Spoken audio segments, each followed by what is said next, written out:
ये नेक्स्ट सवाल है, यदि y का मान a sin theta kx minus omega T दिया हुआ है, आप यहां पे देख सकते हैं, ये फिजिक्स में एज इट इज आता है सवाल ऐसा, y बराबर a जहां पे नियत है, a k तथा ओमेगा नियत है, तो इसमें परिवर्तित कौन कौन है, y, और वो किस पे निर्भर कर रहा है, x पे भी और t पे भी।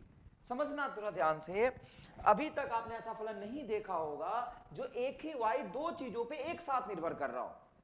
y is equal to a sine के x पे भी निर्भर कर रहा है और साथ साथ किस पे निर्भर कर रहा है, t पे भी निर्भर कर रहा है। अब हमें क्या करना है, अवकलन करना है। हमें क्या निकालना है सुनिए, मुझे कह रहा है कि dy बाई dx निकालो बटा उसको भाग दे दो dy बाई dt निकाल के। तो सबसे पहले क्या निकालूंगा मैं, dy बाई dx, सबसे पहले निकालूंगा dy बाई dx। कैसे निकालूंगा, देखिए ये रहा आपका y, इसको अवकलन कर दो x के सापेक्ष। किसके सापेक्ष करोगे, x के सापेक्ष। तो यहां पे लिखा हुआ a k तथा ओमेगा नियत है, इसमें गुना किससे हो रहा है, a से, तो a को एज नियत रख लो बाहर, a एज इट इज बाहर रह जाएगा बेटा। सुनना, साइन x का अवकलन होता है cos x, साइन t का होता है cos t, साइन थीटा का होता है cos थीटा, साइन कुछ का होगा cos कुछ, तो cos कुछ लिख दो यहां पे, cos kx minus omega T, फिर इंटू जो इनर था कुछ का डिफरेंस अवकलन कर दो। तो जब x से अवकलन करोगे तो ओमेगा टी नियत होगा, मतलब x के सापेक्ष परिवर्तन देख रहे हो तो ये t को नियत मानोगे। तो यहां देखो, इसका अवकलन करोगे kx का, तो बताओ क्या आएगा यहां से, x, अरे k बाहर, सॉरी k बाहर इंटू x का अवकलन 1, और ओमेगा और t दोनों नियत है तो इसका अवकलन हो जाएगा 0, तो ये k एज इट इज बाहर आ जाएगा। तो आपका जो dy बाई dx आएगा, ध्यान से देखिएगा, ये आएगा a k cos omega T minus kx। देखो कितना आसान सा है। नेक्स्ट, अब हमें किसको अवकलन करना है, y को, किससे, t के सापेक्ष। तो जब मैं y को t के सापेक्ष अवकलन करूंगा dy बाई dt, इसको t के सापेक्ष जब अवकलन करोगे तो भी a नियत होगा, एज इट इज बाहर आएगा। साइन का अवकलन क्या होगा, साइन कुछ का cos कुछ, तो एज इट इज लिखेंगे अपन cos omega T minus kx, into जब कुछ का अवकलन करेंगे किसके सापेक्ष, t के सापेक्ष, तो k और x t के सापेक्ष अवकलन कर रहे हैं तो k और x दोनों नियत होगा, और माइनस ओमेगा t में माइनस ओमेगा बाहर, t का अवकलन 1, तो माइनस ओमेगा बाहर आ जाएगा। तो यहां पे किससे गुना कर देते हैं अपन, माइनस ओमेगा से, तो इसको लिख देंगे अपन माइनस ओमेगा, और a पहले से बाहर था तो ये आ जाएगा। अब इन दोनों को अपन क्या कर देते हैं, भाग दे देते हैं, dy by dx divided by dy by dt। तो यहां से लिख देते हैं अपन dy by dx divided by dy by dt is equal to a k cos omega t minus kx, यहां पे क्या है, a minus omega cos omega t minus kx, मतलब cos omega t minus kx cos omega t minus kx कट जाएगा, a से a भी कट जाएगा, तो क्या आएगा, माइनस ऊपर में है dy बाई dx, तो dy बाई dx में क्या है, k बाई माइनस ओमेगा, तो इसको साफ साफ आप लिख सकते हैं माइनस k बाई ओमेगा ही आ जाएगा।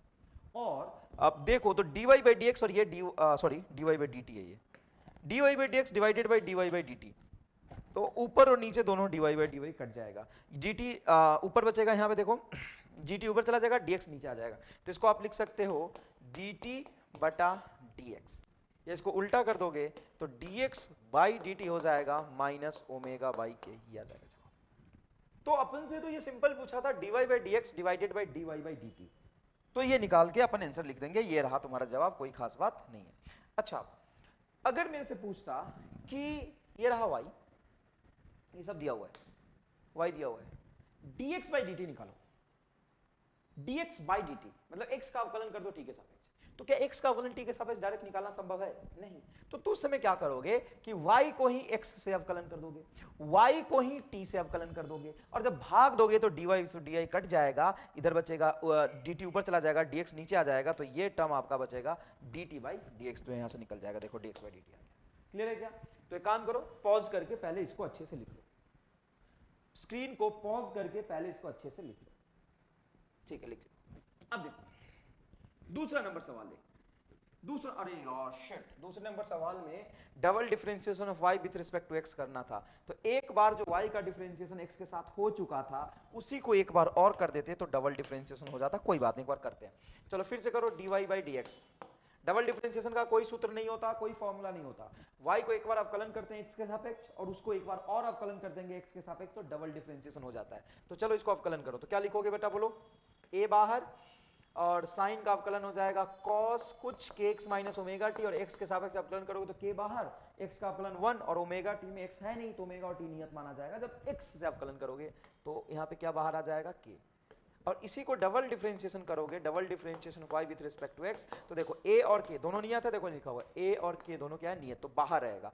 cos का डिफरेंशिएशन क्या होता है, cos x का होता है माइनस साइन x, तो cos कुछ का होगा माइनस साइन कुछ, तो माइनस साइन कुछ में आ जाएगा तेरा के एक्स माइनस ओमेगा टी, और फिर से अवकलन करोगे कुछ का इनसाइड फंक्शन का, तो के एक्स का अवकलन होगा के, तो यहाँ से एक और के बाहर आ जाएगा, ठीक है ना।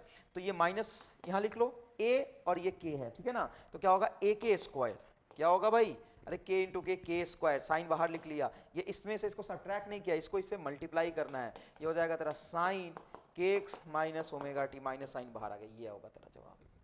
ये कौन सा सवाल को सॉल्व किया है, y का डबल डिफरेंशिएशन किसके साथ है, x के साथ। क्लियर है क्या, आराम से लिखिए, पॉज करके लिखिए। नेक्स्ट देखिए, अब तीसरा पार्ट इस सवाल का, double differentiation of y with respect to time. तो y का जब अवकलन समय के सापेक्ष करेंगे, तो पहले y का अवकलन समय के सापेक्ष करेंगे तो dy बाई डी टी एक बार डिफरेंशिएशन होगा, अभी किया था माइनस a ओमेगा कॉस के एक्स माइनस ओमेगा टी, क्या सही किया है, बिल्कुल सही किया है। a बाहर रखा है, साइन कुछ का अवकलन होगा कॉस कुछ, तो ये रहा कॉस कुछ, और फिर कुछ का अवकलन t के सापेक्ष करोगे तो k का डिफरेंशिएशन 0 माइनस ओमेगा टी करोगे तो माइनस ओमेगा मल्टीप्लाई में बाहर आ जाएगा, t का अवकलन 1, ये आएगा जवाब। और इसका एक बार और अवकलन करो, चलो एक बार और करते हैं, double differentiation y with respect to time. यहाँ से माइनस ए ओमेगा कॉन्स्टेंट है, बाहर रहेगा, माइनस ए ओमेगा कॉन्स्टेंट है, बाहर रहेगा। कॉस कुछ का अवकलन होता है माइनस साइन के एक्स माइनस ओमेगा टी, ठीक लिखा है क्या। अब के एक्स माइनस ओमेगा टी का अवकलन जब टी के सापेक्ष करोगे तो के एक्स का अवकलन 0, माइनस ओमेगा बाहर रह जाएगा, टी का अवकलन टी के सापेक्ष क्या आएगा 1, तो यहाँ से माइनस ओमेगा और मल्टीप्लाई होगा, ये आया तुम्हारा। माइनस ओमेगा से माइनस मल्टीप्लाई करोगे तो कैंसिल हो जाएगा, ये रहेगा तेरा minus A omega into omega, omega square sine के एक्स माइनस ओमेगा टी। ये है आपका double differentiation of y with respect to time, time के सापेक्ष y का डबल डिफरेंशिएशन, ठीक है बेटा। तो अभी थोड़ा बहुत मुश्किल लग रहा होगा, लेकिन धीरे धीरे जैसे जैसे प्रैक्टिस को बढ़ाएंगे चीजें आपके लिए आसान होता जाएगा, ठीक है ना, क्योंकि इन सब चीजों के बिना आप फिजिक्स पढ़ ही नहीं सकते, तो थोड़ा सा बेसिक मैथ आपको आना चाहिए। नेक्स्ट देखिए, यदि y बराबर साइन थीटा है तथा x बराबर कॉस थीटा है तो dy बाई डी एक्स बताइए क्या होगा। अब आपको क्या करना है, y बराबर साइन थीटा दिया हुआ है तो इसका अवकलन कर दीजिए, अवकलन तो करना है लेकिन किसके सापेक्ष करेंगे, तो y किस पे निर्भर कर रहा है, डायरेक्ट थीटा पे, इसका अवकलन किसके सापेक्ष होगा, थीटा के सापेक्ष, लेकिन dy बाई डी थीटा तो चाहिए ही नहीं, आपको क्या चाहिए, dy बाई डी एक्स चाहिए, क्या चाहिए, dy बाई डी एक्स चाहिए। तो इस y का अवकलन कर दो थीटा के सापेक्ष, फिर से वही बात, dy बाई डी एक्स चाहिए, तो भाई ये चाहिए कुछ भी, लेकिन जो चाहिए वो कर लोगे क्या, जो आसान है वही करोगे ना। y बराबर साइन थीटा तो थीटा के सापेक्ष अवकलन होगा उसका, तुम्हें करना पड़ेगा थीटा के सापेक्ष अवकलन, किसी के सापेक्ष और नहीं हो सकता। सर करना हुआ तो दूसरा तरीका देखेंगे ना, पहले जो कर सकते हो तो करो। तो y का अवकलन थीटा के सापेक्ष करोगे तो साइन थीटा का अवकलन हो जाएगा कॉस थीटा, ये रहा तेरा सिंपल सा मतलब। किसके सापेक्ष अवकलन किया, थीटा के सापेक्ष, इसका भी अवकलन कर दो थीटा के सापेक्ष, थीटा के सापेक्ष अवकलन कर दो। जब थीटा के सापेक्ष अवकलन करोगे तो ये हो जाएगा तेरा dx by D theta is equal to minus sine theta. बात समझ में आया सर, अब जो चाहिए था वो कैसे मिलेगा, मिलेगा भाई dy बाई डी एक्स चाहिए, इक्वेशन नंबर 1 को इक्वेशन नंबर 2 से भाग दे दो। कई बार ऐसे सवाल आ जाते हैं, तो देखो ये हो जाएगा तेरा dy बाई डी एक्स, कैसे बेटा, dy बाई डी थीटा और dx by D theta, D theta से डी थीटा कट जाएगा, नहीं कट समझ आ रहा तो देख इधर, dy बाई डी थीटा बटा dx बाई डी थीटा, तो डी थीटा से डी थीटा कटेगा, क्या बचेगा बोलो, dy by D X is equal to, इधर क्या है कॉस और इधर है माइनस साइन, तो ये होगा तेरा cos theta minus of sine theta, तो बताओ क्या हो जाएगा टैन थीटा, तो माइनस सॉरी कॉट थीटा, तो minus cot theta is correct answer. ये रहा जवाब। क्लियर है क्या, आया समझ में, पॉज करके इसको लिखिए। नेक्स्ट देखिए, ये अवकलन का एप्लीकेशन है फिजिक्स में, कि फिजिक्स में अवकलन किस तरीके से यूज होता है। बहुत आसान सा सवाल है, पहले सवाल को पढ़ेंगे, एक एक लाइन उसको समझेंगे, लिखेंगे क्या दिया हुआ है और क्या निकालना है वो भी लिखेंगे। तो सबसे पहले बात है, यदि किसी गोले का त्रिज्या 1/पाई मीटर प्रति सेकेंड से परिवर्तित हो रहा है। मतलब गोले के त्रिज्या में परिवर्तन का दर दिया हुआ है, गोले के त्रिज्या में परिवर्तन का दर dr/dt दिया हुआ है तुम्हारा 1/पाई मीटर पर सेकेंड, ये दिया हुआ है। क्या ये dr/dt, गोले के त्रिज्या में परिवर्तन का दर dr/dt दिया हुआ है 1/पाई मीटर पर सेकेंड। अरे गोले की त्रिज्या में परिवर्तन 1/पाई मीटर पर सेकेंड है, तो मीटर रेडियस पर सेकेंड, तो त्रिज्या में परिवर्तन प्रति सेकेंड dr/dt दिया हुआ है। ठीक है, तो गोले के आयतन में प्रति सेकंड परिवर्तन बताएं। तो गोले के आयतन में प्रति सेकंड परिवर्तन मतलब प्रति सेकंड गोले का आयतन किस तरीके से परिवर्तित हो रहा है, कितना परिवर्तित हो रहा है, dv/dt अपने से क्या किया है, पूछा है।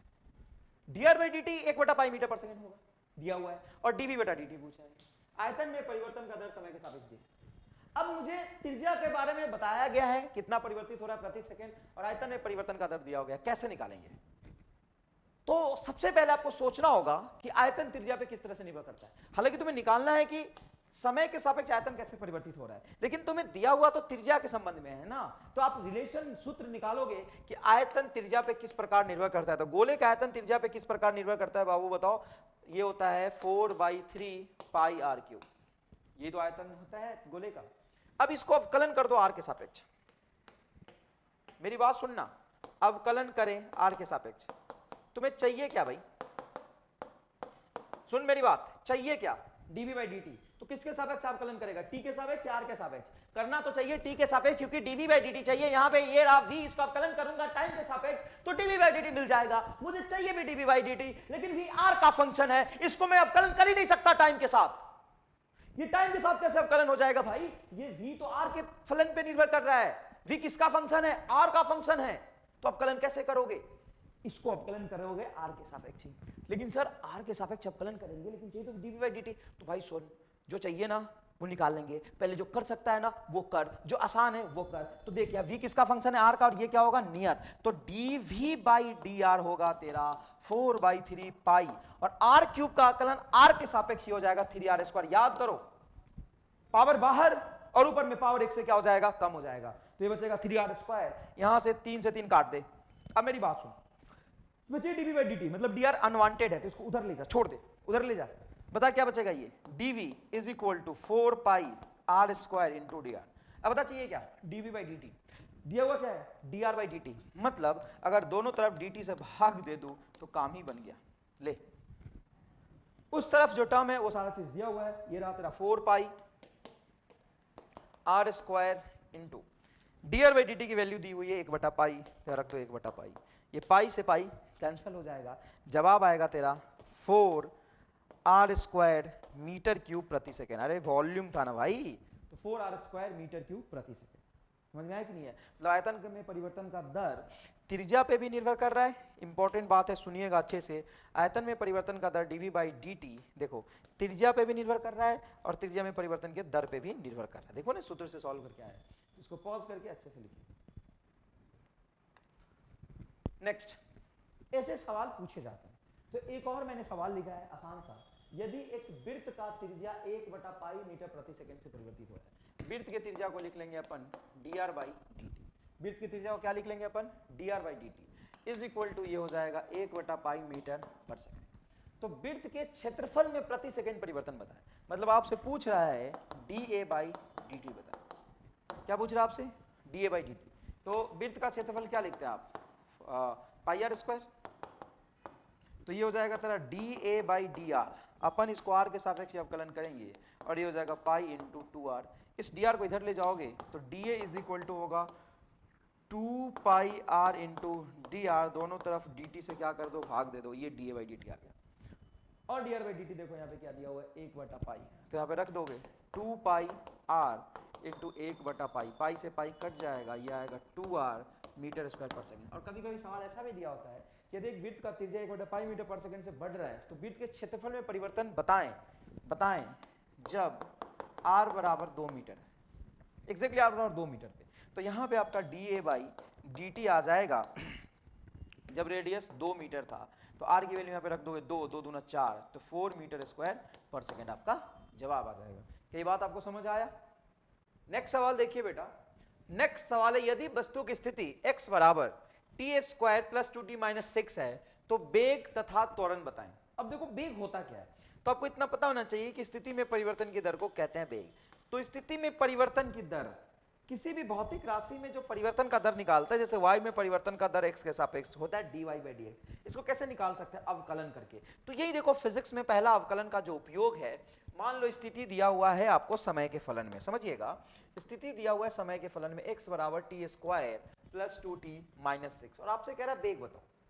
तो वेग होता क्या, स्थिति में परिवर्तन की दर, मतलब एक स्थिति में परिवर्तन की दर समय के सापेक्ष, मतलब डी बाई डी टी लाओ, ये परिवर्तन निकाल देगा समय के सापेक्ष। और किस में परिवर्तन निकालना है, x में, तो यहाँ पे x रख दो, ये हो गया dx बाई dt। x कहाँ है, x का मान क्या है, ये रहा x T square plus 2t minus 6, तो x के जगह पे पूरा रख दो d बाई dt और x के जगह पे रख दो आप T square plus 2t minus 6 और सिंपल यहाँ पे प्लस और जोड़ योग और तथा घटाव के अवकलन का नियम लगा दो, टी स्क्वायर का अवकलन हो जाएगा 2t प्लस, देखो ना बेटा टी स्क्वायर का अवकलन होगा 2t, 2t का अवकलन 2 बाहर और t का अवकलन 1 2 और माइनस 6 का अवकलन हो जाएगा 0। तो ये आ गया आपका वेग, v बराबर ये रहा देखिए 2t प्लस 2, सिंपल।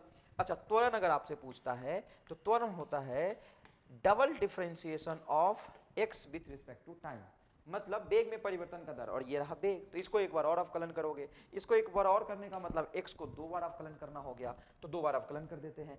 एक बार ये अवकलन किया हुआ है, इसी को एक बार और करना है, बराबर 2t का अवकलन करेंगे तो 2 बाहर, t का अवकलन हो जाएगा dt बाई dt 1 एंड 2 का अवकलन 0 और ये हो जाएगा आपका 1, तो जवाब क्या आएगा 2 मीटर पर सेकेंड स्क्वायर, ये होता है त्वरण। क्लियर है, तो मुझे x पता था, x में स्थिति में परिवर्तन की दर को वेग कहते हैं, तो इसका अवकलन कर दिया समय के सापेक्ष, स्थिति में परिवर्तन का दर समय के सापेक्ष को वेग कहते हैं, और स्थिति में 2 बार परिवर्तन का दर निकाल दूंगा समय के सापेक्ष, उसको त्वरण कहते हैं। देखो अवकलन का बहुत आसान एप्लीकेशन है, यही तो सब, आपको नहीं लग रहा कि एप्लीकेशन सबसे आसान है, बिल्कुल है, बहुत मुश्किल मुश्किल अवकलन आपने किया है, लेकिन आपको यूज बहुत आसान ही करना, ज्यादा मुश्किल नहीं करना होता है। ठीक है बेटा, नेक्स्ट समझिए, next is very important topic, maxima and minima.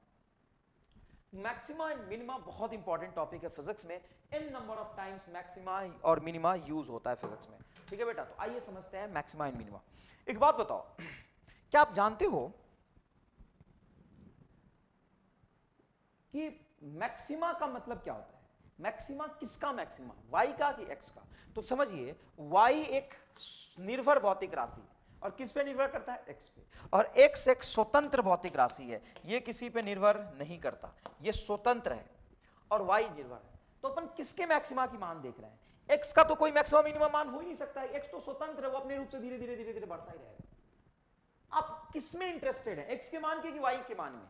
अच्छा देखो, मान लो मैच चल रहा है, तो मैच में रन में इंपॉर्टेंट होता है नहीं कितना रन बना, ओवर तो 85 होना है। क्या तुम कभी पूछते हो, वनडे मैच मान लो या 2020 मैच हो रहा है, आईपीएल में 2020 मैच हो रहा है, तो तुम पूछते हो कि उस मैच में कितना ओवर हुआ था। अरे भाई 2020 मैच है तो 99% मैच में अगर कोई डिस्टर्बेंस नहीं आता है तो 99% मैच की बात कर रहा हूं, ओवर तो 20 ही होता है ना भाई 2020 में। तो 2020 मैच की बात होगी तो पूछोगे क्या कितना ओवर हुआ है, नहीं 20 ही ओवर होता है बाय डिफॉल्ट। क्या पूछते हो, रन पूछते हो, और कहते हो यार उस मैच में ना मैक्सिमम रन बना था, यार इस मैच में ना मिनिमम रन बना था। क्या कभी तुम ये बात करते हो कि इस मैच में मिनिमम ओवर था, उस मैच में मैक्सिमम ओवर था, नहीं करते हो। मतलब एक्स के मैक्सिमम मिनिमा के बारे में आपको बात नहीं करना होता है, पूरा मैक्सिमम मिनिमा बच्चा पढ़ लेता है, लेकिन उसको ये नहीं समझ में आता किसका मैक्सिमा, वाई का कि एक्स का। तो समझिएगा प्लीज, वाई का मैक्सिमा, किसके मैक्सिमा में इंटरेस्टेड अपन, वाई में। फिर एक्स का क्या काम है, तो एक्स का काम है कौन से एक्स के मान पे वाई का मान मैक्सिमम होगा। देखो यहाँ पे जो ग्राफ बना है, ये रहा ग्राफ तेरा, देख ये ग्राफ है, ये ग्राफ का क्या मतलब है, देखो ये धीरे धीरे x बढ़ने से y बढ़ रहा है, x बढ़ने से y बढ़ रहा है, y बढ़ रहा है, देखो फिर से y कम होने लगा, y लगातार कम होता जा रहा है, y लगातार कम होता जा रहा है, y यहाँ पे y का मिनिमम मान है, फिर y बढ़ रहा है, तो y का मैक्सिमम मान कितना है, इस पॉइंट पे ही y का मैक्सिमम मान होगा, ये रहेगा y का मैक्सिमम, इससे ज्यादा y का मैक्सिमम मान कहीं नहीं है। अब x का मिनिमम मान कहाँ है, x का कोई मिनिमम मैक्सिमम मान नहीं होता, तो फिर x का क्या होता है, x का वो मान जहां पे y मैक्सिमम होगा वो है x1, और x का वो मान जहां पे y मिनिमम होगा वो है x2। इस x2 के क्रॉसपोंडिंग y क्या होगा, y ये क्या होगा आपका मिनिमम होगा। समझ में आया कि नहीं आया, y क्या होगा, ये मिनिमम होगा। क्या आपको क्लियर समझ आया ये बात, अब मुझे ये बताओ, लाइफ में मैक्सिमा को अटेंड करना चाहते हो या मिनिमा को? अगर मैं आपसे पूछूं कि तुम अपने जीवन में किसको अटेंड करना चाहते हो, मैक्सिमा को या मिनिमा को, क्या अच्छा है तुम्हारे लिए? तो 90% जवाब देते हैं बच्चे, सर मैक्सिमा अटेंड करना चाहते हैं। नहीं, मैक्सिमा अटेंड करना तो जीवन की सबसे बेकार बात है। अगर तुम मैक्सिमा अटेंड कर लेते हो मतलब तुम्हारा वहां से डीके स्टार्ट हो जाएगा।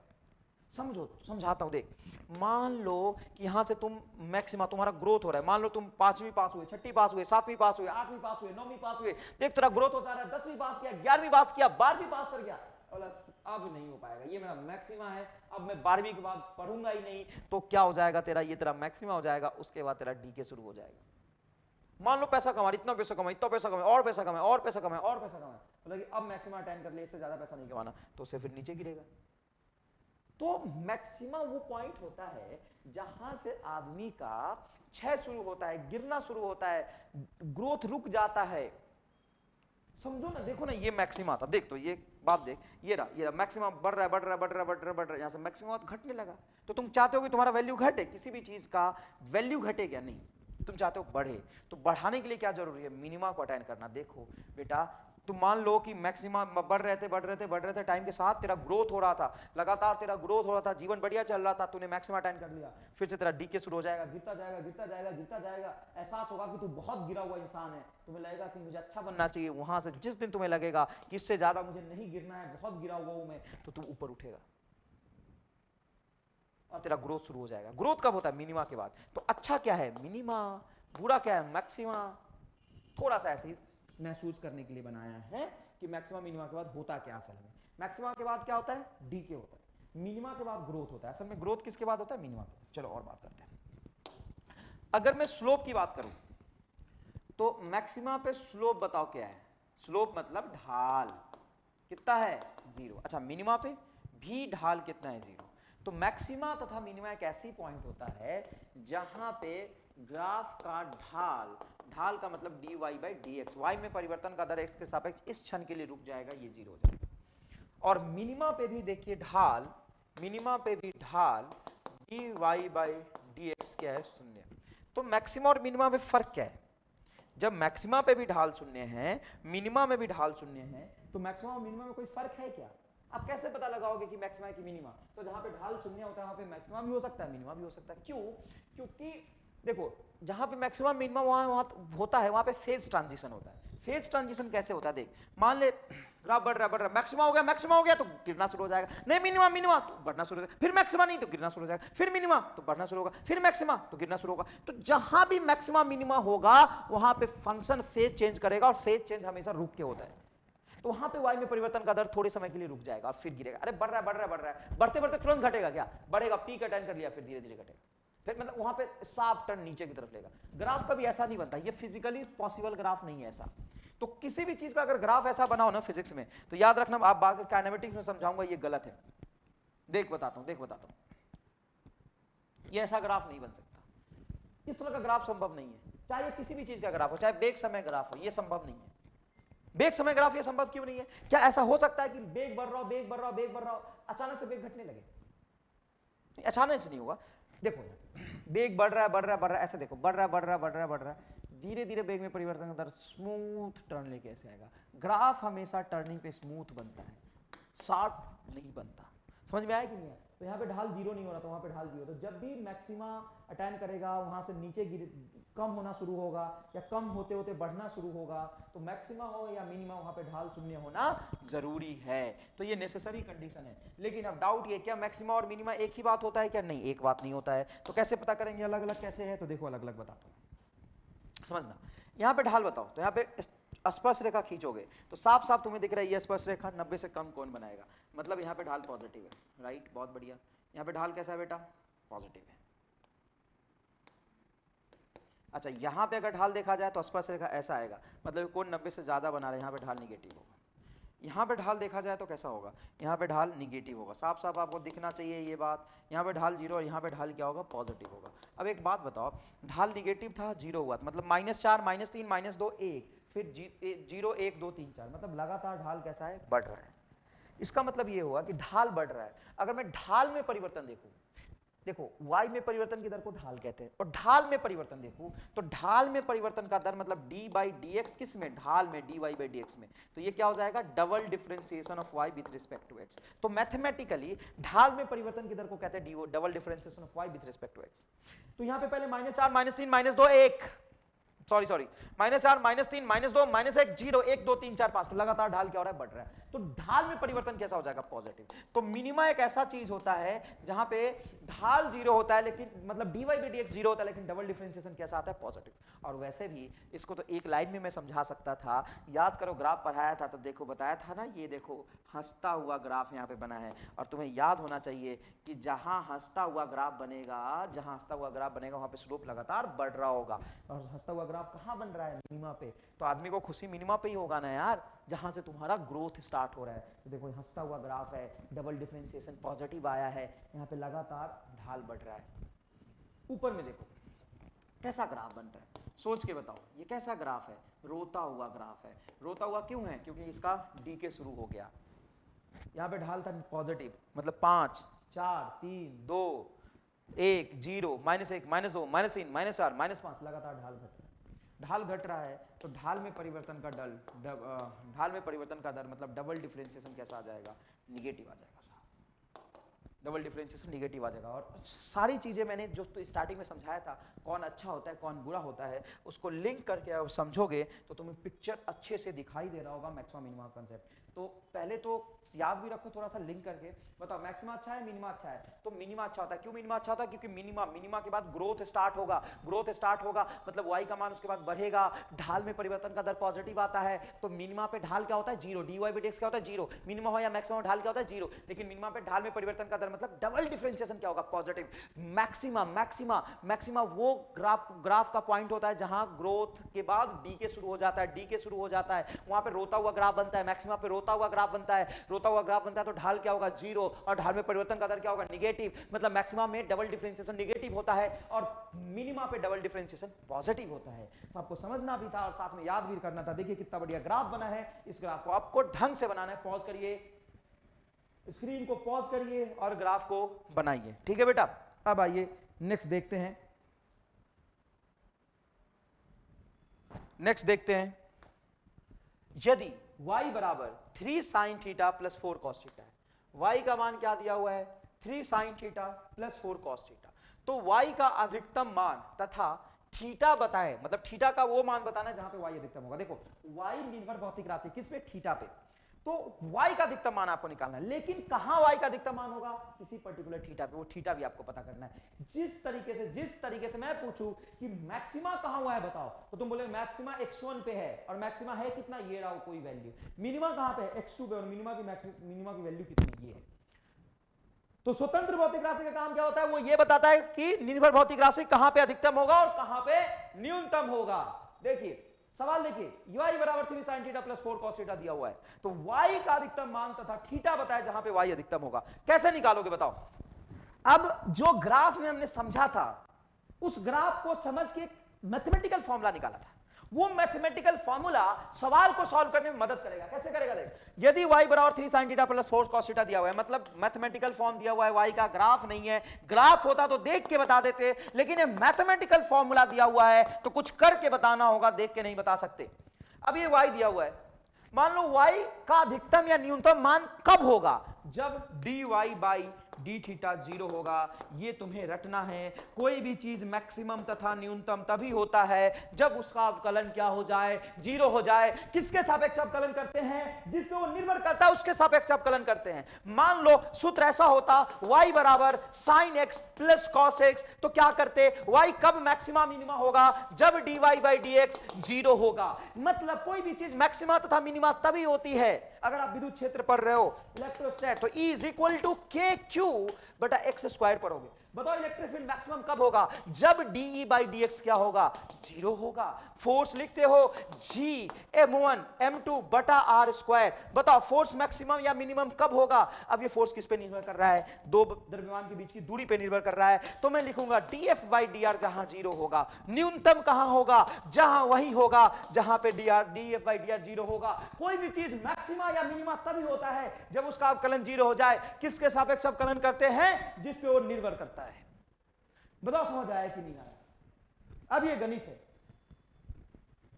ये रहा 3 sin theta plus 4 cos theta, इसको अवकलन करना है किसके सापेक्ष? थीटा के सापेक्ष। और अवकलन करके जीरो रखूंगा। क्यों रखूंगा? जीरो रखूंगा तभी तो पता चलेगा कि कहां पर dy बाई डी थीटा की वैल्यू जीरो हो रही है। चलो करो अवकलन। 3 sin थीटा का अवकलन cos थीटा माइनस 4 बाहर आएगा, कांस्टेंट है, cos थीटा का अवकलन माइनस sin थीटा, ये आएगा। इसको क्या कहां रख दूंगा मैं? जीरो के बराबर। तो यहां पे आ जाएगा, इसको इधर ले जाऊंगा तो 4 sin थीटा बराबर 3 cos थीटा। cos थीटा को यहां ले जाओ, 4 को उधर ले जाओ, तो tan theta is equal to 3/4। अगर tan थीटा 3/4 है तो थीटा हो जाएगा तुम्हारा 37 डिग्री। इतना काम करके क्या पता चला तुम्हें? मतलब तुमने y को एक बार अवकलन करके जीरो रख दिया। जीरो क्यों रखा?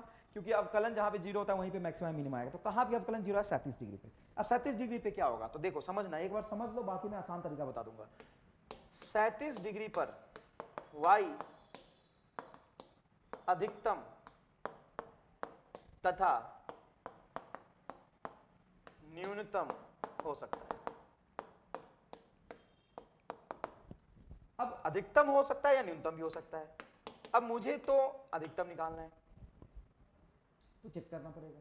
अब अधिकतम होगा या न्यूनतम होगा कैसे पता लगाएंगे? तो जहां पे मतलब 37 डिग्री में मैक्सिमम मिनिमम दोनों आ रहा है, तो 37 डिग्री पे डबल डिफरेंशिएशन निकालते हैं कि वो क्या हो रहा है। अगर 37 डिग्री पे जैसे जैसे जैसे जैसे जैसे मान लो मुझे पता चल गया कि x1 पे स्लोप जीरो है, तो मैं पता करूंगा ना कि x1 पे डबल डिफरेंशिएशन पॉजिटिव है या नेगेटिव है। अगर x1 पे डबल डिफरेंशिएशन पॉजिटिव आया, अगर x1 पे डबल डिफरेंशिएशन पॉजिटिव आया मतलब वहां पे मिनिमा है, और एक वहां पे डबल डिफरेंशिएशन नेगेटिव आया मतलब वहां पे मैक्सिमा है। तो आओ डबल डिफरेंशिएशन करें y का।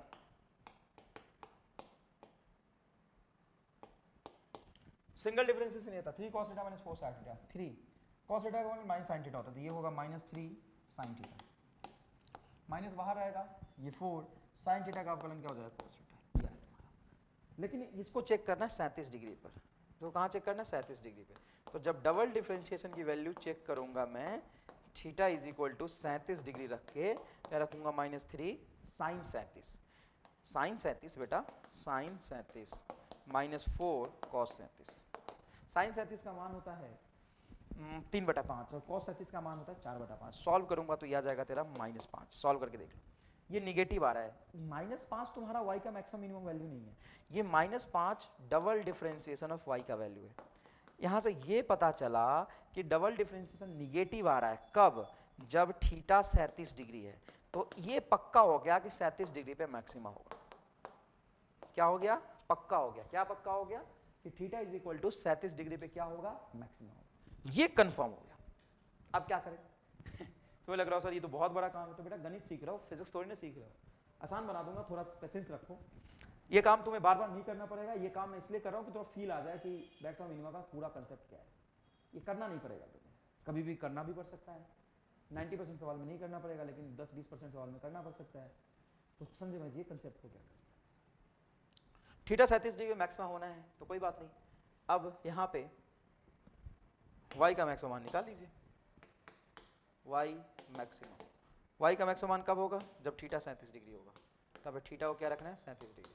थीटा को 37 डिग्री रखेंगे तो 3 into sine 37, 3 into sine, y का मान ही निकालना ना 37 degree, sine 37 plus 4 into cos 37, यह आ जाएगा तुम्हारा 5। तो ये हो गया आंसर। यहाँ तक पहुँचने के लिए आपको 2 बार अवकलन करना पड़ा। एक बार अवकलन करके ये पता लगाया कि कहाँ पे होगा मैक्सिमा या मिनिमा होगा। तो पता चल गया 37 डिग्री पे ढाल जीरो मतलब मैक्सिमा मिनिमा दोनों में से कुछ भी हो सकता है। 37 डिग्री में मैक्सिमा या मिनिमा दोनों में से कुछ भी हो सकता है। फिर तुमने डबल डिफरेंशिएशन किया तो 37 डिग्री पे एक्जैक्टली डबल डिफरेंशिएशन का मान माइनस आया। इस 5 से कोई बहस नहीं है, माइनस आया, इससे बहस है, ये माइनस आया। तो माइनस आने से पता चला वहाँ पे मैक्सिमा होगा। तो फिर तूने क्या किया कि y में 37 डिग्री रख दिया और y में सब 37 डिग्री रख के निकाला तो असल में 5 आया। डन है क्या ये बात? आगे देखिए, यदि y बराबर 3 sin theta into cos theta है। अच्छा, सॉरी, मैंने वो चीज़ तो बताई नहीं जो तुम्हें बताना है। ये काम तुम्हें करना नहीं है फिजिक्स में। ट्रिगोनोमेट्री थोड़ा बहुत याद हो तो मैंने तुम्हें सिखाया था, अभी सिखा देता हूँ फिर से। y बराबर 3 sin theta plus 4 cos theta है, इसका मैक्सिमम मान निकला है। तो तुम्हें क्या करना है कि इसका एक जनरलाइज, इसको पॉज करके लिखो। पहले इसको पॉज करके लिख लिया था? हाँ, इसको तो लिख लिया था तूने। इसको पॉज करके लिखो, पॉज करो, लिखो। अब देखो, इस तरह के सवाल को सॉल्व करने का एक आसान सा कंसेप्ट बता देता हूं मैं, जिसमें तुम्हें कुछ नहीं करना, सीधा आंसर लिखना है। तुम्हें लग रहा हो सर ये क्यों पढ़ाया बस, अरे भाई जो किताबों में दिया हुआ है कंसेप्ट है वो तो सीखेगा ना, कभी मुश्किल सवाल में अप्लाई करना पड़ जाए, लेकिन इसके लिए सीखने की जरूरत नहीं है। क्यों नहीं है वो देखो, मान लो कोई फंक्शन दिया हुआ है y बराबर a sin theta plus b cos theta, y बराबर a sin theta plus b cos theta, यही तो था असल में। अरे भाई a के जगह पे 3 है और b के जगह पे 4 है, यही तो है। जब इस तरह का फॉर्मेट दिया हो तो तुम्हें कोई भी मैक्सिमम मिनिमा का कंसेप्ट लगाने की जरूरत नहीं है, डायरेक्ट आंसर लिख सकते हो y मैक्सिमम बराबर होगा plus root under a square plus b square. इससे आंसर आ जाएगा क्या? बिल्कुल आ जाएगा, निकाल लीजिए। बताइए इसी सवाल में अप्लाई करिए, इसी सवाल को एक बार फिर लिखिएगा और सॉल्यूशन दूसरे मेथड से लिखिएगा, रूट अंडर। बताओ a के जगह पे क्या है बेटा, ऊपर में देखो a के जगह पे 3, देखना कंपेयर करना बे, 3 sin थीटा मतलब a के जगह पे 3 है, b के जगह पे क्या है 4, तो 3 का होल स्क्वायर प्लस 4 का होल स्क्वायर, बता क्या आ गया 25, मतलब 5 answer. Done. y minimum,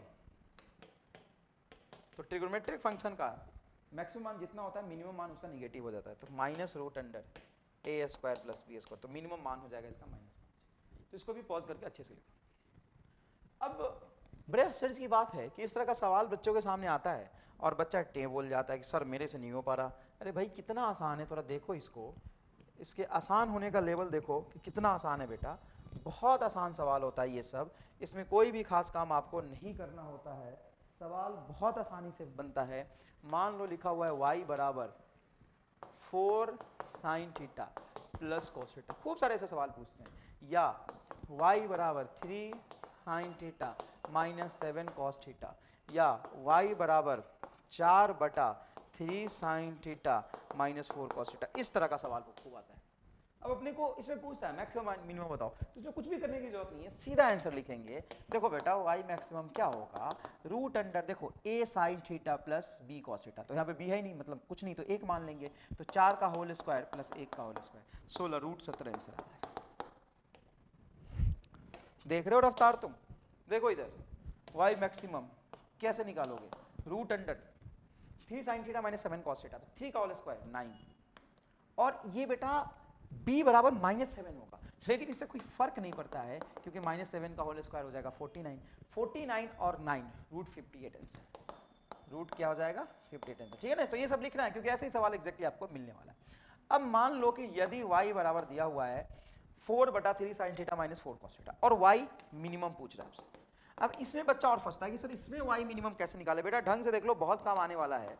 y minimum निकालना है मुझे, फॉर्मूला बताओ क्या है main, 3 sin theta minus 4 cos theta. अब मेरी बात सुनना, लॉजिक सुनना, तुम्हें ये मिनिमम चाहिए, 4 तो नियत वैल्यू है, ये मिनिमम तभी होगा जब इसका डिनोमिनेटर मैक्सिमम होगा।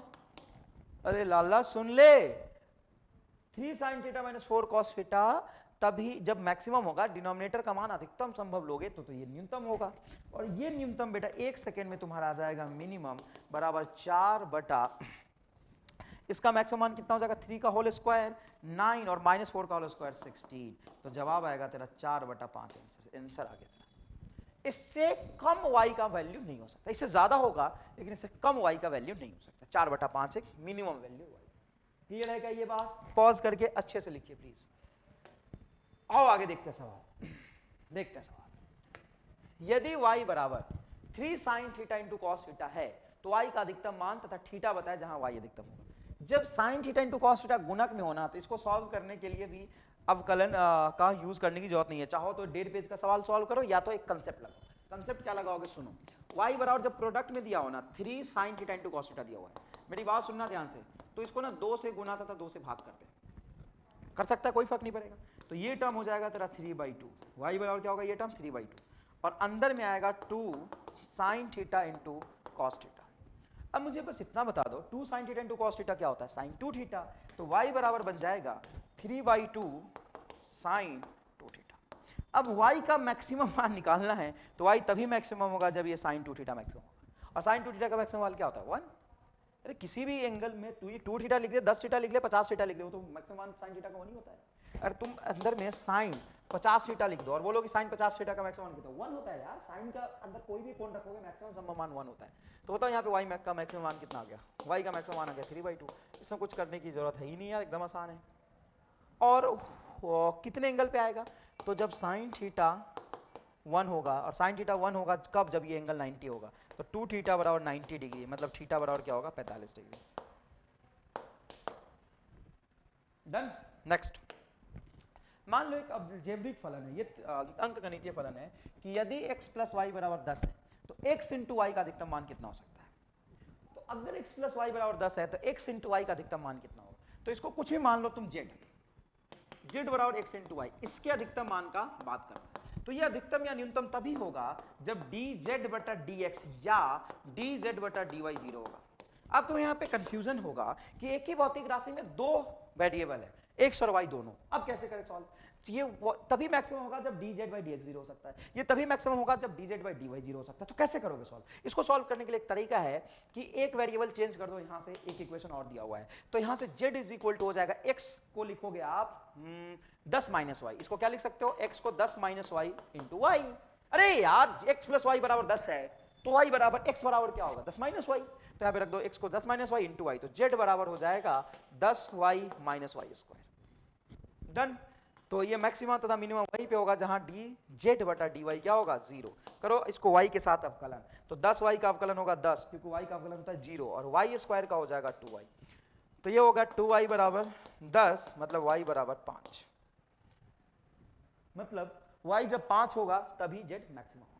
अगर y 5 है तो x प्लस वाई बराबर तो 10 है, y को 5 रखोगे तो x बराबर 10 माइनस 5 बराबर 5। तो z मैक्सिमम कब होगा, जब x की वैल्यू 5 और y की वैल्यू 5 रखोगे, तो 5 इंटू 5 बराबर 25। क्या इसका भी आसान तरीका बता दूं, इसमें भी नहीं करना चाहता, एकदम आलसी है क्या तू, इसमें भी नहीं करना चाहता, तो इसका भी आसान तरीका बता देता हूं। ये तो गया भाई, आएगा कि नहीं आएगा, इसका भी आसान तरीका बताता हूं। सुन, अगर सिंपल इस तरह का फंक्शन कई बार इलेक्ट्रोस्टैट में ग्रेविटेशन में ऐसा मिल जाता है कि बताओ f बराबर, सुनना, f बराबर k q1 इंटू q2 बटा आर स्क्वायर, जहां पे q1 प्लस q2 का सम नियत है या कुछ q है, मतलब q से ही q1 और q2 बनाए हैं। तो q1 और q2 का मान बताओ जब ये f मैक्सिमम होगा।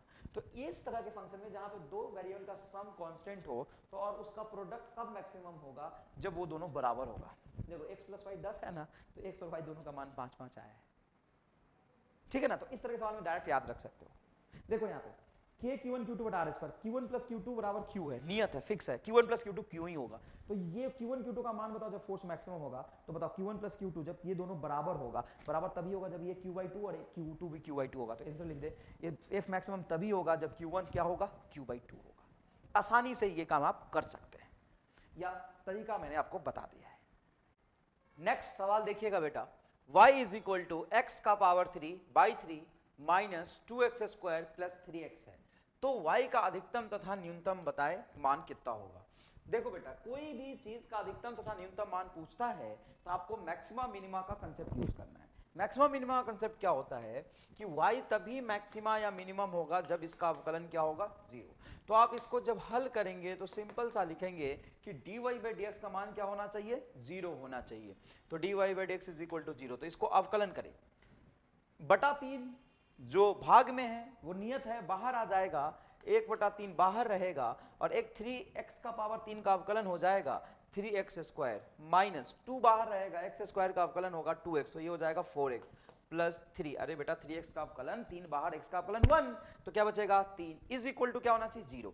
ये 3 से 3 कटेगा, तो यहां से जो इक्वेशन बनेगा आपका वो बनेगा x स्क्वायर, देखिएगा please, x square minus 4x plus 3 is equal to 0। ये क्वाड्रेटिक इक्वेशन बनेगा, ये द्विघातीय समीकरण बनेगा। अब द्विघातीय समीकरण सॉल्व करना आपने 9th में सीखा होगा, मैं भी थोड़ा पढ़ाऊंगा। इसको आप कैसे सॉल्व करेंगे, देखिए आप लिखेंगे x स्क्वायर, इस माइनस 4x को लिखेंगे minus 3x minus x plus 3। क्या होता है कि इन दोनों का जो गुणनफल है माइनस 3x और x, इन दोनों के गुणनफल के बराबर होना चाहिए। तो देखिए ये क्या है 3x स्क्वायर, और 3x इंटू एक्स करेंगे तो क्या होगा 3x स्क्वायर होगा। और ढंग से समझिएगा, माइनस 3x और माइनस x एग्जैक्टली -4x के बराबर है। तो इससे क्या होगा कि जब आप यहाँ से x को कॉमन निकालोगे तो ये बचेगा x - 3, और यहाँ से -1 को कॉमन निकालोगे तो भी ये बचेगा x - 3 इज इक्वल टू 0। यहाँ से x - 3 को बाहर ही निकाल लो बिल्कुल, तो ये बचेगा x - 3 comma x - 1 is equal to 0। अब ये भी 0 के बराबर है, ये भी 0 के बराबर, तो दो मान आएगा x बराबर 1 तथा x बराबर 3। ये किस चीज का दो मान आया है? ये मान आया है जहां पे dy बाई dx 0 है, वहां पे x का मान 1 तथा 3 है। मतलब y बराबर दिस इक्वेशन का ढाल कितनी बार 0 है? 2 बार 0 है। ढाल जहां पे 0 होता है वहां पे ये मैक्सिमा तथा मिनिमा होता है। कितनी बार ढाल 0 है? 2 बार। कहां कहां? x बराबर 1 पे तथा x बराबर 3 पे। तुम्हें लग रहा हो सर मैथ पढ़ाने लग गया आप, बेटा ये चीजें आपको यूज करना है। अगला सवाल देखो, फिजिक्स का कराऊंगा इसी पे, थोड़ा आसान होगा इससे, लेकिन एक बार ये करो। तो x बराबर 1 पे। अब जब तक आपको ये ना पता हो कि मैक्सिमा मिनिमा कहां होगा, मैक्सिमा कहां होगा, मिनिमा कहां होगा, क्योंकि x बराबर 1 पे भी ढाल 0 है, x बराबर 3 पे भी ढाल 0 है, तो 1 पे भी मैक्सिमा मिनिमा हो सकता है, 3 पे भी मैक्सिमा मिनिमा हो सकता है। तो तुम्हें पता करना पड़ेगा, हो सकता है दोनों जगह में मैक्सिमा हो सकता है दोनों जगह मिनिमा हो सकता है एक जगह मैक्सिमा एक जगह मिनिमा हो, तो ये पता करना पड़ेगा। कैसे पता करेंगे? अब डबल डिफरेंशिएशन करेंगे, तो ये रहा सिंगल डिफरेंशिएशन इसका। इसको एक बार और डिफरेंशिएशन करेंगे तो ये हो जाएगा डबल डिफरेंशिएशन। डबल डिफरेंशिएशन बताइए क्या होगा बेटा? डबल डिफरेंशिएशन होगा 2x - 4, 2x - 4। अगर इस डबल डिफरेंशिएशन का मान आप निकालते हो x बराबर 1 पे, तो ये कितना आ जाएगा बोल? डबल डिफरेंशिएशन का मान आपको निकालना है x बराबर 3 पर भी, तो x बराबर 1 रखोगे तो 1 2 - 4 क्या होगा? ये -2। और यहाँ पे अगर आप x बराबर 3 रखते हो, क्या रखते हो? x बराबर 3, तो यहाँ पे जब x बराबर बराबर बराबर 3 कहाँ रखोगे? यहाँ पे, तो 3 दूना 6 -4 कितना होगा? 2। अब सुनना ढंग से, जल्दीबाजी मत करना।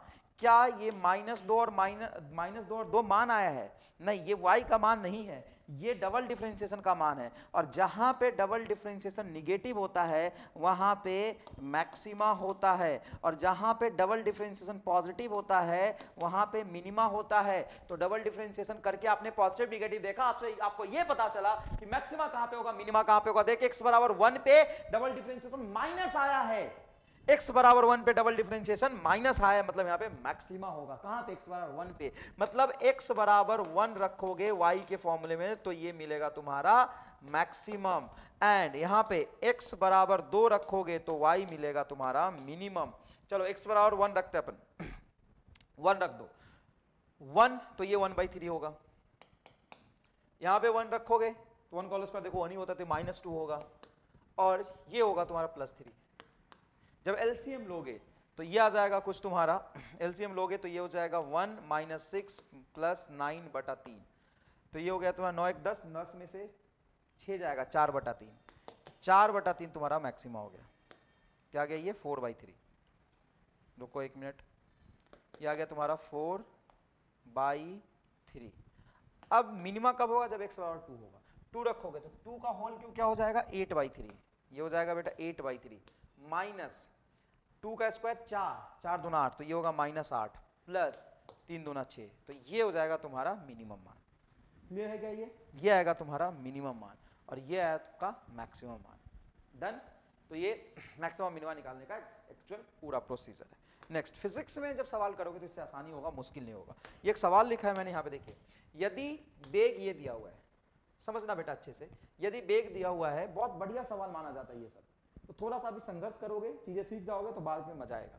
v बराबर t² - 40 + 5, ये बेग दिया हुआ है और आपसे पूछा है कि निम्नलिखित में से सही बताएं। अधिकतम बेग t बराबर 2 पे होगा, और बोला नहीं न्यूनतम बेग v बराबर 2 पे होगा, तो दोनों में से सही बताना है आपको।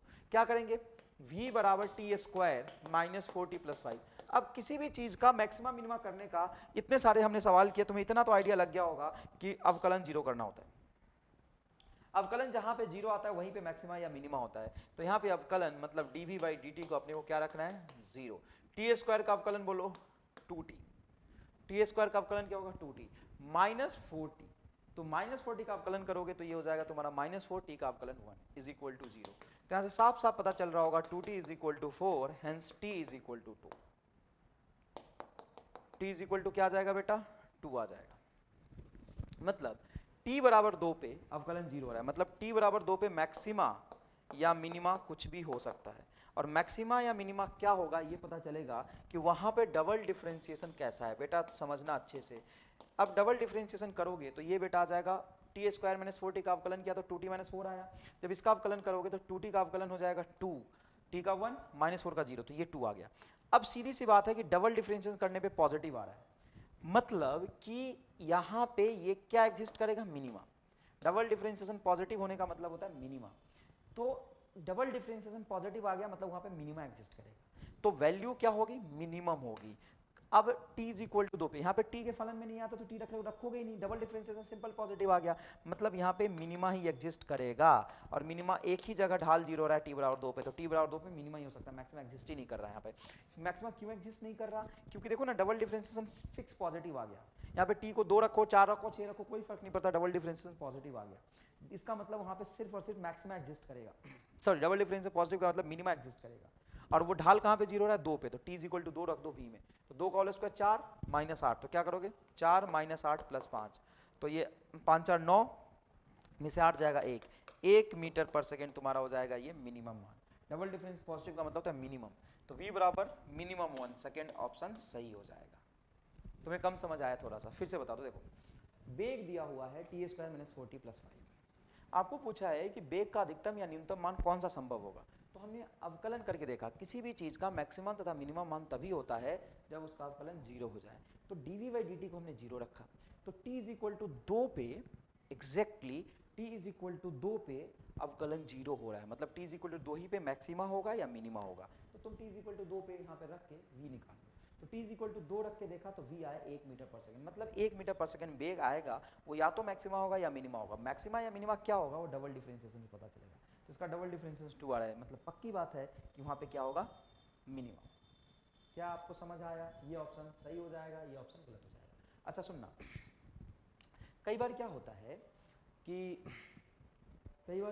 है सुनना कि आपसे ना ऐसा सवाल लिखा होगा और आपसे पूछे जाएगा कि मिनिमम संभव बेग का मान बताओ, तो तुम्हें फिर डबल डिफरेंशियल चेक करने की जरूरत नहीं। फिजिक्स में मैं, सुनो बेटा, बहुत दिमाग पे प्रेशर आ रहा है ना, तो अच्छी खबर सुनो, अच्छी चीज सुनो। फिजिक्स में 99% जगह नीट का फिजिक्स जहाँ पे होता है वहाँ पे 90% जगह पे तुम्हें ये वेलोसिटी लिख देगा और बोलेगा कि इसका मिनिमम मान बताओ। अब तुम्हें चेक करने की जरूरत नहीं है, क्यों, क्योंकि वो मिनिमम मान होगा तभी तो मिनिमम पूछ रहा है ना। नहीं बात समझ में आया, वो मिनिमम पूछ रहा है ना, तो तुम एक बार अवकलन 0 करके देख लो कहाँ पे मिनिमम होगा, t is equal to 2, directly t is equal to 2 रख के आंसर निकाल दो। मतलब फिजिक्स में ऐसे फंक्शन यूज करते हैं जहाँ पे उसका या तो मैक्सिमा हो या मिनिमा हो, जैसे ऐसे दे v इज इक्वल टू लिख देगा t s minus 4t minus T square plus 6, v का अधिकतम संभव वेग बताओ। अब अधिकतम संभव वेग ही एग्जिस्ट करेगा, तुम्हें डबल डिफरेंशिएशन करके चेक करने की जरूरत नहीं है। समझ में आया कि नहीं आया? और जब मैक्सिमम मिनिमम दोनों है, डाउट है, तो डबल डिफरेंशिएशन आपको करना पड़ेगा। चलिए देखिए, ये बढ़िया सवाल है। r प्लस एल यदि 12 है, जहां पे r त्रिज्या तथा l लंबाई है बेलन का, मतलब एक बेलन है, इस बेलन का लंबाई है आपका l और इसका त्रिज्या है आपका r, तो आपसे पूछा है कि यदि r प्लस एल बराबर 12 है तो इसका आयतन कितना होगा, सॉरी अधिकतम संभव आयतन कितना होता है। आयतन का फॉर्मूला तो 1/3 पाई r स्क्वायर है। अधिकतम संभव आयतन वही होगा जहां पे आयतन का अवकलन 0 होगा, तो समझ याद रख लो कि मैक्सिमम मिनिमा जहां भी लिखा हो मतलब उसका अवकलन 0 होगा। लेकिन यहाँ पे अवकलन किसके सापेक्ष करोगे, ये r और l दोनों वेरिएबल है, तो एक संबंध यहाँ पे दे दिया r plus L is equal to 12, तो यहाँ से l इज इक्वल टू आप लिख सकते हैं, l इज इक्वल टू लिखोगे कि r इज इक्वल टू लिखोगे, कुछ भी लिख लो कोई फर्क नहीं पड़ता है, r इज इक्वल टू लिख लो, तो r इज इक्वल टू हो जाएगा 12 माइनस एल, ठीक है ना। तो r के जगह पे रख दो, तो पहले देखो v बराबर 1/3 पाई, r के जगह पे रख दो 12 माइनस एल, तो ये हो जाएगा तुम्हारा 12 माइनस एल का whole square into L. Done है क्या ये बात, आसान है क्या ये बात, या तुम्हें ये नहीं करना तो ये भी कर सकते हो, या इसका उल्टा ये भी कर सकते हो कि l को रख दो 12 माइनस आर। देखो ना बेटा, l is equal to 12 minus R, तो v इज इक्वल टू हो जाएगा 1/3 पाई आर स्क्वायर, और l को क्या रखोगे 12 माइनस आर, तो ये हो जाएगा तेरा 12 माइनस आर। सिंपल है एकदम। अरे भाई यहाँ पे l बराबर 12 है इधर, ये r को उधर ले जाओगे तो 12 माइनस आर बचेगा। अब यहाँ पे ध्यान से सुनना, v is equal to 1/3 pi R square 12 minus R, तो v इज इक्वल टू पाई/3 तो कांस्टेंट है, आर स्क्वायर को अंदर ले जाओगे तो 12 R square minus R cube बनेगा। बहुत आसानी, क्यों बनेगा, आर स्क्वायर को अंदर ले सकता हूँ ब्रैकेट में।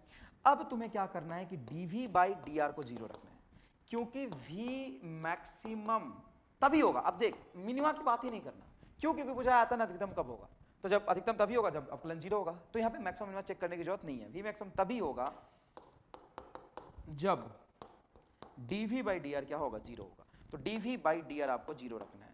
यहाँ पे पाई/3 नियत है, बाहर रखो, 12 आर स्क्वायर, तो 12 बाहर होगा, आर स्क्वायर का अवकलन करेंगे तो ये होगा 2r माइनस आर क्यूब का अवकलन करेंगे 3r square is equal to 0। तो अब ये पाई/3 उधर जाके हो जाएगा, 0 से मल्टीप्लाई होकर 0, तो 24r बराबर हो जाएगा तुम्हारा 3r स्क्वायर। क्या होगा बेटा, यहाँ पे देखना ढंग से, इसको मिटा देता हूँ, सिलेंडर बनाने से क्या फायदा, इसको देख, बता, 12 दूना 24, 24r is equal to 3r square, तो r से r स्क्वायर कटेगा तो ये हो जाएगा तेरा r बराबर 24/3 बराबर 8, तो r बराबर क्या हो गया, 8 हो गया। अब अगर r इज इक्वल टू 8 है, देखो बेटा यहाँ पे r 8 है, तो l बराबर क्या हो जाएगा 4। अब v मैक्सिमम तभी होगा जब r 8 हो और l 4 हो, तो 1/3 पाई 8 का होल स्क्वायर इंटू एल हो जाएगा आपका 4, ये आएगा जवाब। अधिकतम संभव आयतन का मान आ गया। क्लियर है क्या, ये अधिकतम संभव आयतन का मान आ गया। चलिए देखिए, डिफरेंशिएशन का एक बढ़िया एप्लीकेशन कि वो किसी भी ग्राफ का ढाल ही अवकलन होता है, क्योंकि ढाल का मतलब क्या होता है बेटा, y में परिवर्तन का दर x के सापेक्ष, और इसी को कहते हैं अपन अवकलन। तो देखो, जैसे यहाँ पे ग्राफ बना हुआ है परवलयाकार, y बराबर एक्स स्क्वायर के समीकरण से ग्राफ बनाया है, y is equal to X square का ग्राफ ऐसा ही बनता है। अब अगर मैं आपसे पूछूं कि इस ग्राफ का ढाल नियत है परिवर्तित है, तो आप बोलेंगे इस ग्राफ का ढाल परिवर्तित है। कैसे, हंसता हुआ ग्राफ है, लगातार इसका ढाल बढ़ रहा है, सरल रेखा का ढाल हर जगह पे नियत होता है, ये परवलयाकार है, मतलब इसका ढाल परिवर्तित है। तो मेरे से पूछ रहा है कि एग्जैक्टली x बराबर 1 पे इसका ढाल क्या होगा, मतलब ये कह रहा है कि जब x बराबर 1 है उसी क्षण पे मुझे ढाल बताना। अब ढाल निकालने के दो तरीके होते हैं, या तो इस पे तुम सरल रेखा खींच लो एक, और ये सरल रेखा कितना एंगल बनाएगा, वो tan थीटा हो जाएगा तुम्हारा ढाल। तो ये वो तरीका अगर पता है तो उससे निकाल लो, या ढाल का मतलब होता है y में परिवर्तन का दर x के सापेक्ष dy/dx। अगर तुम्हें y पता है, बिल्कुल पता है, y बराबर एक्स स्क्वायर का ग्राफ है, तो y की जगह पे एक्स स्क्वायर रख दो, तो dx² इसका अवकलन हो जाएगा 2x। मतलब किसी भी x पे जो ढाल होगा वो होगा आपका 2x के बराबर। और एग्जैक्टली आपको ढाल कहाँ चाहिए, x इज इक्वल टू 1 पे चाहिए, तो x इज इक्वल टू 1 रख दोगे, 2 गुना 1 बराबर 2 आपका ढाल आ जाएगा। और जैसे जैसे x बढ़ेगा तो ढाल बढ़ेगा, देखो ना ढाल बराबर क्या आ गया 2x, तो जैसे जैसे x बढ़ता जाएगा ढाल बढ़ता जाएगा। यहाँ पे जैसे जैसे x का मान बढ़ाते जाओगे ढाल अपने आप बढ़ता जाएगा। समझ में आया कि नहीं है आपको, बहुत आसान है। नेक्स्ट देखिए, यदि x बराबर 3 ln y प्लस 4 है तो dy/dx बताओ। ये एक्चुअल में मैथमेटिकल सवाल है, ये तुम्हारे पैकेज में इसलिए मैं करा देता हूँ, लेकिन इसका कोई खास यूज नहीं है। देख बेटा कैसे कर सकते हो, दो तरीके से करा देता हूँ ताकि तुम्हें पता चल जाए कि सवाल किया जा सकता है, मुश्किल नहीं है। x is equal to 3 ln y plus 4 है, तो dy/dx पूछ रहा है तुमसे, लेकिन यहाँ पे x y के फंक्शन में दिया हुआ है, y x के फंक्शन में नहीं दिया हुआ है, लेकिन तुमसे dy/dx पूछ रहा है, तो कोई बात नहीं, तो dx/dy निकाल ले, इसको अवकलन कर लो, अवकलन कर लो y के सापेक्ष। किसके सापेक्ष कर रहे हो अवकलन, y के सापेक्ष कर लो एक बार। तो ये बताओ क्या होगा, dx/dy होगा, और y के सापेक्ष अवकलन करोगे 3 बाहर, d ln y/dy प्लस 4 का अवकलन तो 0 ही होगा। अरे कौन नियत है ना ये तो। अब बताओ ln y का अवकलन y के सापेक्ष क्या होगा, 1/y, तो जवाब क्या होगा, dx/dy हो जाएगा तुम्हारा 3/y। तुम्हें क्या चाहिए था, dy/dx, तो यहां से रख लो dy/dx, dy/dx हो जाएगा तेरा y/3, बस बात खत्म। लेकिन अगर ये आंसर मैच नहीं कर रहा तो क्या करोगे, y का मान यहां से निकाल के रख दोगे। y का मान कैसे निकालोगे, तो ये आसान है, y का मान कैसे निकालोगे, 4 को उधर ले जाओ, तो बेटा अगर 4 को उधर ले जाओगे तो ये बनेगा 3 ln y बराबर x माइनस 4, 3 को नीचे ले आओ तो ln y is equal to हो जाएगा x माइनस 4/3। अब तुम्हें एंटी लॉग लेना, लॉग पढ़ाऊंगा तो एंटी लॉग लेना सिखाऊंगा। यहाँ के ln को जब उधर ले जाओगे तो ये हो जाएगा बेटा y is equal to e का पावर x माइनस 4/3, ये बन जाएगा। ठीक है ना। तो अगर तुम्हें कह रहा है कि नहीं y के टर्म्स में नहीं चाहिए, मुझे x के टर्म्स में चाहिए, तो y का मान यहाँ पे रख सकते हो। तो यहाँ से ढंग से देखोगे तो तुम्हारा जो dy/dx आएगा, dy/dx वो आ जाएगा, y का मान वो रख दो 3, ऊपर में x माइनस 4/3/3, ये आ जाएगा जवाब। dy बाई डी आ जाएगा e का पावर x माइनस 4/3/3। क्लियर है क्या? या यहां से तुम्हें अवकलन करना हो, यहां से y का अवकलन करना हो तो इसका अवकलन कर सकते हो आप, अवकलन कर सकते हो dy बाई डी। बताओ e के पावर x का अवकलन होता है e का पावर x, e के पावर कुछ का अवकलन क्या होगा e का पावर कुछ। तो यहाँ पे देखो e का पावर कुछ x minus 4/3 as it is रहने। फिर वो कुछ का अवकलन करोगे तो कुछ में ये रहा x माइनस 4/3। जब इसका अवकलन करोगे तो याद करो ढंग से, मल्टीप्लाई इसका अवकलन लिखोगे तो इसको लिख सकते हैं x/3 माइनस 4/3। अरे बटे में 3 है तो दोनों तरफ जाएगा। x/3 का अवकलन करोगे तो 3 बाहर, x का अवकलन 1, तो ये आ जाएगा 1/3। और 4/3 नहीं है तो उसका अवकलन 0। तो जवाब आ जाएगा तुम्हारा e का पावर x माइनस 4/3/3, ये आएगा जवाब, जो कि एग्जैक्टली इसके और जवाब के बराबर है। तो क्या आपको समझ आया थोड़ा सा? नेक्स्ट देखिए, इसको पॉज करके लिख लेना बेटा, इसको पॉज करके तूने लिख लिया होगा, इसको भी पॉज करके लिख लिया होगा बेलन वाला। जब भी समय मिले मैं इधर उधर जाऊँ, पॉज करके काम की बातें जल्दी लिख लिया करो। इसको भी पॉज करके लिख लो, इसको भी पॉज करके लिख लो।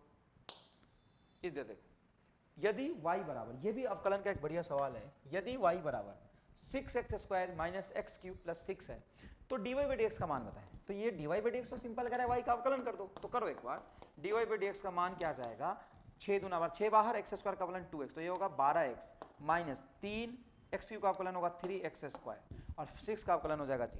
तो ये आ जाएगा तेरा dy बाई डी, ये आ जाएगा आपका dy बाई डी। ठीक है ना,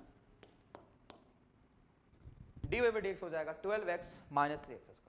ठीक है साहब, आ गया आंसर। लेकिन आंसर नहीं आया। वो क्या कह रहा है कि यदि y बराबर ये है तो dy बाई डी तो बताओ, लेकिन dy बाई डी का मान तब बताएं जब डबल डिफरेंशिएशन शून्य है। मतलब तुम्हें कोई भी dy बाई डी का मान नहीं चाहिए। सुनो मेरी बात सुनो, कभी कभी अवकलन में ऐसा पूछता है कि dy बाई डी का मान बताएं जब x बराबर 1 है। तो ये रहा y, इस y का अवकलन करोगे तो dy बाई डी आएगा, और dy बाई डी का मान निकाल दो जब x बराबर 1 है, तो x बराबर 1 रख दो तो आंसर आ जाएगा। ऐसा ही पूछता है dy बाई डी का मान बताओ जब x 0 है, तो dy बाई इसको अवकलन करो। अरे भाई y बराबर ये दिया हुआ है, dy बाई डी का मान बताओ जब x बराबर 0 है, तो क्या करोगे, इसका अवकलन कर दोगे और इसका मान 0 रख दोगे।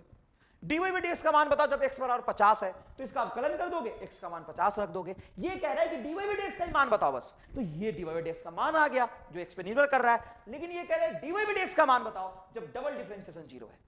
तुम्हें dy बाई डी का वही मान चाहिए जब डबल डिफरेंशिएशन 0 है। तो डबल डिफरेंशिएशन 0 है कब, तो इसको अवकलन करके पता करना पड़ेगा।